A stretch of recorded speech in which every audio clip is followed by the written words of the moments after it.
Perfect. Then it's my great honor and pleasure to have Craig Newmark, the founder of Craigslist, on today's podcast show of Making It Real. Craig, I think you're an extremely inspiring example of somebody who created a venture that changed the world. Do you want to describe a bit how you got started, how Craigslist got started? Sure. I'll try to make it a little brief. Early 95, I realized that I should give back to the community that had helped me so much when I moved to San Francisco. I started a simple mailing list, mostly involving arts and technology events, and then I started listening to people as to what people really needed and wanted. Over the next few months, people started suggesting they would like to have the ability to post job opportunities, to post items for sale. I said, hey, how about apartments for rent, since I saw the shortage starting then in San Francisco. And things kept growing over word of mouth. In the middle of 95, I had to start using a listserv, since CC lists had grown so large that they broke. So virtually starting with email lists, adding Yes. more people to emails? Oh, starting with a simple CC list, but then I had to go to a listserv, Major Domo, in the middle of 95, and that meant I had to give it a name. Mm-hmm. Now, I'm a nerd, and I'm pretty literal, so I wanted to call it SF Events, since it was still mostly San Francisco-based events. But there were people around me, people smarter than me, who told me that I had already created a brand inadvertently. They were calling it Craigslist. And then they explained what a brand is to me. Seriously, I didn't know. And they were right. I had a brand, and committing to one with my name in it meant that I would follow through on my commitment to my community, and I would keep it personal and somewhat quirky. They were right. And so we called it Craigslist and just kept plugging away. For the first 3 years, it was all by myself. At the end of 97, people showed me that I was getting about 1 million page views per month. Also, people wanted to volunteer to help me run things. So we tried that through 1998. That didn't work out so well. And people towards the end of 98 told me that if I wanted the thing to live, I had to make it into a real business, and I had to decide business model. See, I'd been talking to venture capitalists and bankers just at parties and industry events, and they wanted me to do the usual Silicon Valley thing, and they wanted to throw huge amounts of money at me. Mm-hmm. But in Sunday school, Mr. and Mrs. Levin taught me to know that enough is enough. And I decided that I didn't need to make $1 billion. I just wanted to doing well by doing good. And so I decided to minimize my monetization of the site. Mm-hmm. If we maybe go back now as well to the early years, did you start this full time, or what was your personal situation to start this project? In the first 3 years, it was just, first 3 years, it was just me running this as a hobby. And I was at that point doing contract software work, and that's pretty well paid. So I was not hurting by running this as a hobby. During that, it was still true of the year running this on a volunteer basis.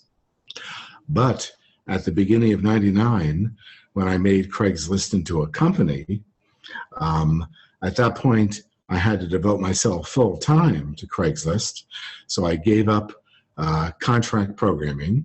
I was actually working for a little while at a software firm. I gave that up, and it wasn't that much of a risk because job posters had told me they wanted to pay me for job postings at the end of 97. So people wanted to pay me for job postings, and that kind of worked a little bit in 98. and then worked very well as a real company in 99. Mm-hmm. The part that, well, remember, I made this decision about minimal monetization, not out of altruism, but just out of a sense of my own values. Mm-hmm. If we go to the early years, the first 2-3 years, from 95 to 98, how many hours did you roughly put into this? Because then growing it to 1 million in monthly views, that especially in those times were already really big traffic. Did you spend a lot of time, or was it more like 1-2 hours? How do we have to imagine that? Well, through those years, I put in typically between 40 and 60 hours per week. That's not a complaint. I chose to do that. And frankly, between Craigslist and philanthropy, I have worked every day for well over 25 years. That's not a complaint. That's what I prefer to do. I do set my own hours. So sometimes I might only work for a couple hours in a day, but I will work more hours during other days. And I have kept that up since the beginning of 95. Now I do the same with philanthropy. But the big decision I made in Craigslist in around 2000, people helped me understand my limitations as a manager. Frankly, as a manager, I suck, and I turned it all over to Jim Buckmaster. And frankly, I turned over all management responsibility and decision-making to Jim in 2000. So I haven't been in management or decision-making position for over 20 years. Mm-hmm. When you switched and made this decision to get into and to actually create a company, before it seemed like it's a project and you want to do good and give back to community and see all these amazing transactions and exchanges that you have and the connections that you're building, what was kind of on your mind when thinking, I see you as a guy that loves to build technology and see that delivering value for humanity? What was your concern about actually building a business? Because oftentimes that's the business world, and where you kind of scared to say, okay, now that we start a business, maybe I don't want to have VCs, but then as well, I have to deal with people and I have to manage people. How was this decision as an engineer to create a company? Well, the decision to make a company, that was not so hard because I could see it coming for some time. Mm-hmm. And I understood that that's the way you make something real, at least in American business culture. However, after a year, I realized that I was not good at making difficult decisions, like hiring people, firing people, or sometimes just sticking my neck out one way or the other. And I hired someone who I thought would be much better at that. But now, after 20 years, I've acquired some of those skills in tough decision-making. For example, quite frequently in the nonprofit world, I have to decide if I'm going to fund a grant proposal or not. And each time, that's kind of like making a personnel decision. Mm-hmm. So I've become much tougher than I used to be, but now I run my nonprofit in a very different way. The nonprofit actually has no employees. So you're as well the personal entrepreneur in the way that supports other entrepreneurs to help have a positive impact on the world. When we think about the team as well, and finding Jim then to take over the role as a CEO, how did you find Tim, and was that like that how did you go about finding your co-founder or the CEO then? Well, sometime I think in 99, he had submitted a resume, and he was really good, and we made him, put him in kind of a lead programmer role. At that point, the organization was still informal. I don't recall if we had the CTO role at that point. This is long ago. How many people, more or less? Oh, at that point, I'm guessing we were probably around 20 people. And Jim was working out in that role. And then I saw that I was just not the right guy to keep a company going. In business, I guess, often the people who are good at starting something are not good at the people continuing the business. So I realized that I should get out of the way, and knowing when to get out of the way is a really important lesson in any kind of organization. Mm-hmm. And this is especially, I imagine, very hard decision, because in your case as well, it really carries your name. The company Yes. at that space carries your name. It's very public. It has lots of traffic. It as well it stands for a lot of connections and exchanges. Your name is on there. Then letting go of something, an initiative that you started that as well carries your personality, I think emotionally, and so it's not so easy. And I think many founders really struggle with that, and this transition, they can't really get it to work. Do you have some suggestions, some tips for people that are in that decision, they find themselves in that decision, what to do? Well, be very honest with yourself about your skills and limitations. If you're successful in starting something, ask yourself if you're suited to continue operations. That means you'll have to deal with difficult personnel operations. You have to deal in a smart way with lawyers and communications and PR people. You have to figure out sometimes if you're getting good advice from legal or communications, or if you're actually not getting such good advice, and then you have to make painful decisions about moving on to other people in law or communications. I've made some substantial mistakes at times, and I've had to pay for them. Other people have had to pay for them sometimes. But the idea is that you often have to get second opinions. There's an old slogan that I recently remembered about you measure twice and cut once. Mm-hmm. So sometimes you do need to get two opinions and then make a decision, which will sometimes be hard, because sometimes you have to fire people. Sometimes you have to fire legal or communications firms. Those are difficult decisions at times. And Jim had to make those tough decisions for Craigslist, but now I have to make those tough decisions for Craig Newmark Philanthropies. Mm-hmm. We'll talk about this part, very, very important part in a second.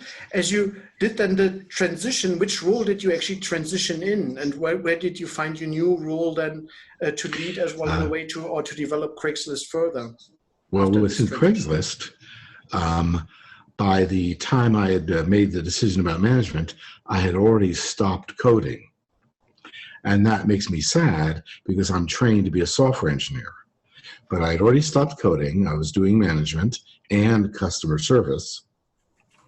And then I just stopped being in management, and I was full-time in customer service. I also learned in Sunday school from Mr. and Mrs. Levin that you should treat people like you want to be treated. And that governs a lot of how I work with people. It also means that one should provide the best customer service one can, which is difficult when one's product is mostly free. But I spent over the years, let's say maybe from 2000 to roughly 2004, I was strictly in customer service, and I did a great deal of it. Also, maybe suggesting what the customer service tools needed to be. Mm-hmm. But around 5 or 6 years ago, maybe 2015 or so, I realized that the team didn't need me anymore, and I could see myself building a really big role in philanthropy, where I could do a lot of good for the world by working with other people who are the people who really did some good for the world. My role, I was beginning to think it consisted of sharing power in the form of influence and dollars and cash. I would start finding people who were good at something, help them out, and then find more people who are good at something. Mm-hmm. One thing that I was always amazed by was as well your way, how you have this gigantic volume of interaction, human interaction on the website. And in customer service, I sent you an email, and you in customer service you responded virtually immediately. And I thought maybe there's maybe you have some really exciting news and tips to share on how to enable customer service at scale or something when you have this big impact in the world. It's hard to recommend it at scale because most companies, customer service is only given lip service. They don't really care. I'm a bit obsessive, and I'm online almost all the time. So I guess from my point of view, it's not that hard to be responsive. Also, when you're in the habit of handling a lot of email, you know when there's email that can be ignored. You know that there's email that has to be responded to immediately, and some can be delayed a little bit. So it's a combination of experience and then obsessive behavior, which is not necessarily a healthy mixture, but it's my mixture. I imagine as well. I mean, oftentimes customer service thinks of tickets or open items, that you then have this growing list if there's so much volume, which you then cannot work down really from. How did you handle it that it didn't become a growing list, that it was manageable? Well, I just obsessed about what I had to do, and just once I started, I didn't stop until I was done. How important is technology for that? Because you are a developer by background. Did you write a lot of tools for yourself or so? Well, way long ago, 20 plus years ago, I did write a number of tools. My rule of thumb was when an activity took me an hour or more to do, I would write some software to make it much easier. After I stopped coding, the team continued to do that philosophy. There's a lot of tools used in customer service. I am out of touch with that because I'm retired from the company, so I can go full-time in so I could be full-time in philanthropy. But even a lot of the philanthropy I'm doing involves customer service for the people I help fund. Mm-hmm. No, and now switching to the philanthropic ventures that you support and entrepreneurs that you support to get started there, which areas would you say are you most interested in? Well, the biggest area for this year and still ongoing, I support a broad spectrum of operations in information warfare. Our country is under attack, mostly through the domestic allies of our foreign adversaries. And there's a lot of bad actors doing very bad things. The countermeasures involve better understanding flows of disinformation, better understanding cybersecurity, better journalistic ethics, because a lot of the way that bad actors manipulate our country is by manipulating the press. And part of the solution will be on stating very loudly some ethical principles like don't amplify disinformation. Mm-hmm. And there's other areas too which I support, like veterans and their families, women in tech. There's a number of counter-harassment efforts I'm involved with. And because I love birds and have a sense of humor, I also do support things like pigeon rescue. Wonderful. If we go for the first area, I think with each of those we could have a really exciting discussion. The first one, just to make people aware of, we talked about the disinformation, information as well from abroad, and so which websites and so would you point to maybe where you say if people want to get better information, those are some ventures, some activities where you think people can get better information or at least a balanced information? Well, this took a number of flavors in terms of countering disinformation. I found a number of groups which research disinformation, find out how it's happening, and then make recommendations to counter it. For example, two of the most effective groups are the Stanford Internet Observatory, led by Alex Stamos and Renee DiResta, again at Stanford University. At the Harvard Kennedy School, there's the Shorenstein Center, led by Joan Donovan and Nancy Gibbs. They're doing very similar work, exploring, to some extent, some of the social implications of disinformation. There's the Partnership for Countering Influence Operations, at the Carnegie Endowment for Peace. Influence operations, sometimes called information operations, that's the term used for this often by the intelligence community. Mm-hmm. So I'm supporting a number of those efforts, supporting efforts intended to protect the election. For example, indirectly, I was supporting Chris Krebs at Homeland Security, who just got fired by Trump. So there's now a large effort to support Chris. And there's also the Aspen Institute Cybersecurity Group, which I'm also a part of. So there's a lot of efforts involved in this. There's a lot of people looking at the ethics of journalism because we don't want mass media to be gamed by bad actors. So I'm working with an ethical center at Columbia University, at the Poynter Institute, at the Markkula Center for Applied Ethics at Santa Clara University. So all these efforts, and over the past few years, I've contributed, I think, just short of 180 million, and I'll continue to do so, particularly when it comes to election protection, because that's the pointy end of the spear. And I'm supporting groups like the Brennan Center for Law at NYU, groups including the Leadership Conference for Civil Rights and the Lawyers Committee for Civil Rights Under Law.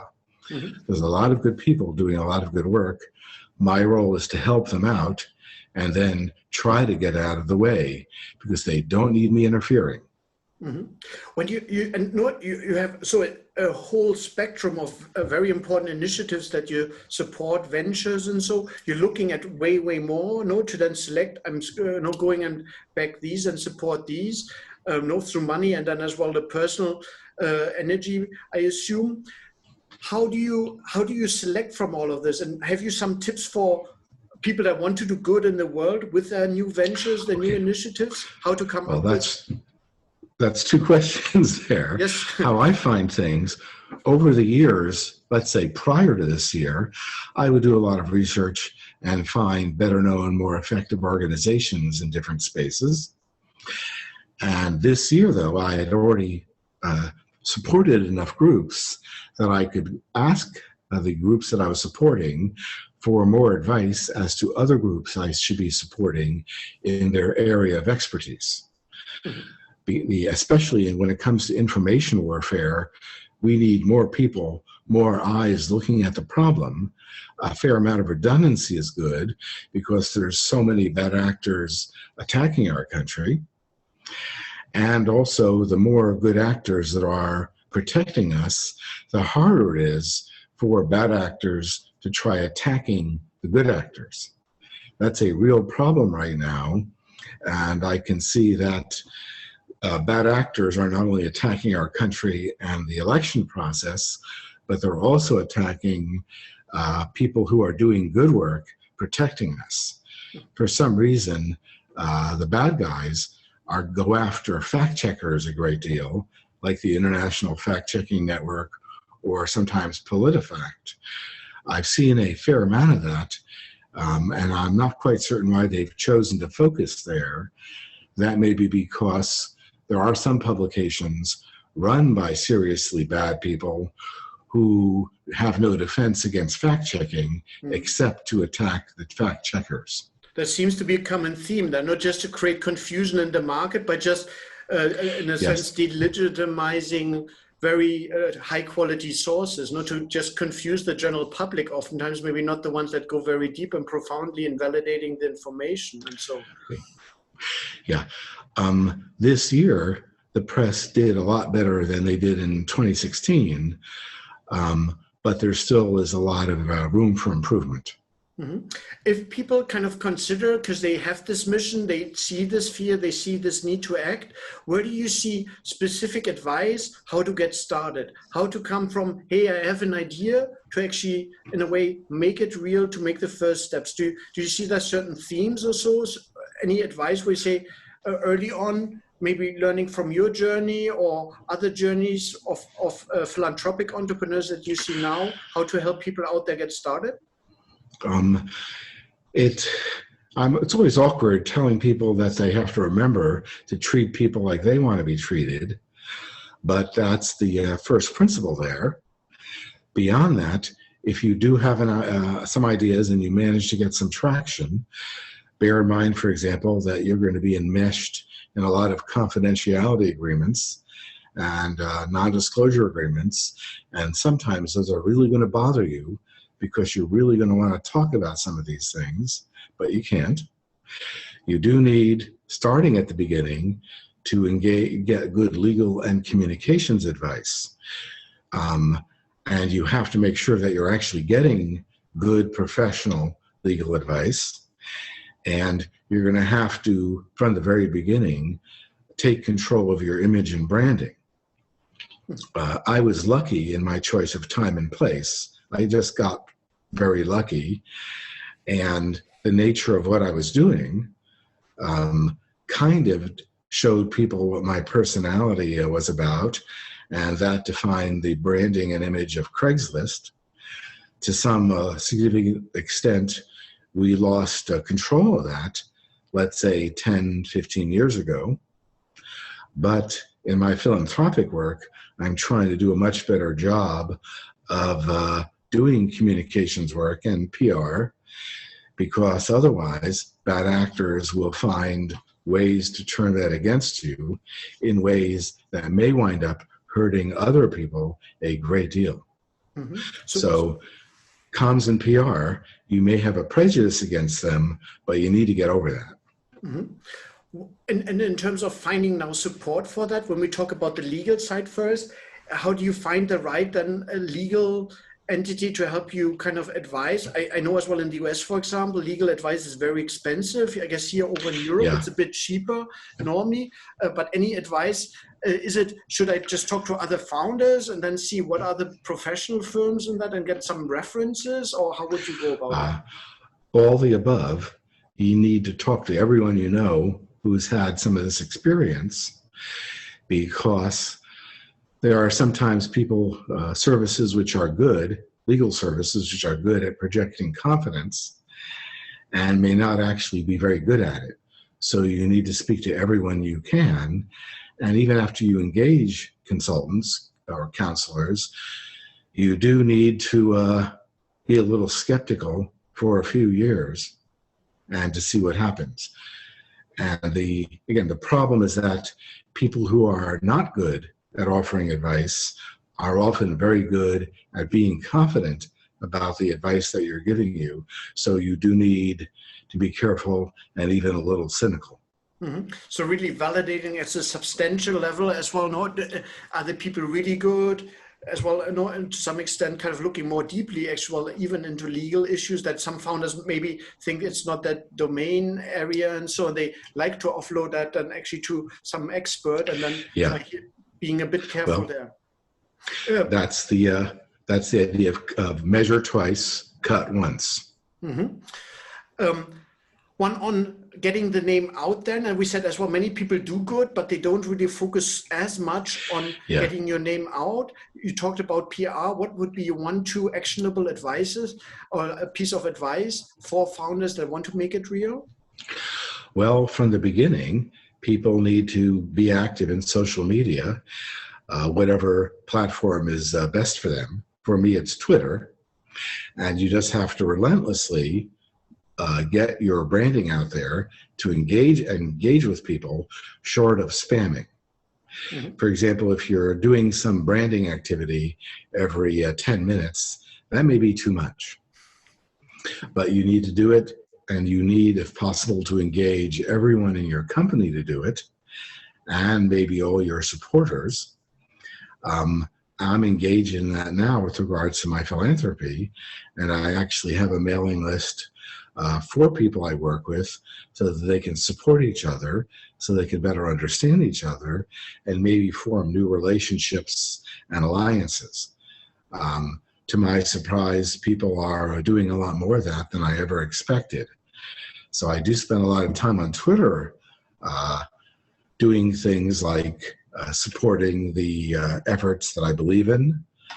I do take a look too at how my own brand is being viewed online, and of course I'll indulge my sense of humor, and you'll see things where I retweet a lot of other people's bird photos, and I will add my own, and I will post things that I think are funny or retweet other people's stuff. For example, a year ago, Pizza Rat became a hero here in New York. That was a rat pulling away a whole slice of pizza by itself. Yesterday, we saw a guy on the New York City subways dressed as a rat, pulling along an enormous fake piece of pizza, and I thought it was really funny. So I will indulge my sense of humor, and I do know that I'm not as funny as I think I am. And here as well, we see that with PR, kind of be yourself, and then as well, measure twice, cut once, so test out things as well, find the right kind of mix as well for yourself. What would be your final message to people that want to make it real in philanthropic areas, and maybe creating their own venture, maybe as a hobby, maybe as a project? I'm going to repeat myself deliberately. Treat people like you want to be treated, and do take control of your own branding and image. Get help to do that, but you're ultimately responsible, not anyone else. Craig Newmark, thank you so much for sharing all these insights and for encouraging people to make it real. Thank you so much, and all the best, and thanks for connecting today. Hey, it's my pleasure. I really appreciate it.